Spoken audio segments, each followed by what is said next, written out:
কি working woman? সারাক্ষণ তো তাহলে বাইরে বাইরে থাকবে, সংসার কে দেখবে? এরকম মেয়ে একদম ম্যারেজ মেটেরিয়াল না। হাউসওয়াইফ এত পড়ালেখা করে কি লাভ হলো?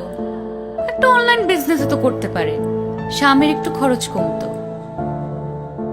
বাবারে, এক্সট্রোভার্ট মেয়ে, এদের একটাই সমস্যা, বেশি স্বাধীনতা চায়, শেষমেশ কিন্তু ডিভোর্সই হয়। ইন্ট্রোভার্ট? ইন্ট্রোভার্ট আবার কি? বলো আনসোশ্যাল, মিলেমিশে থাকতে পারে না। অদ্ভুত, লোকজন কি বলবে?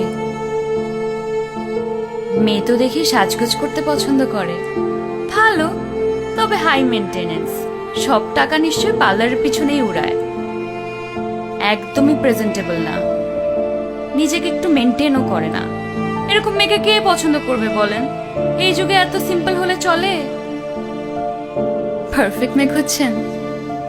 পারফেক্ট মেয়ে বলে তো কিছু নাই, because we are all unique in our own way.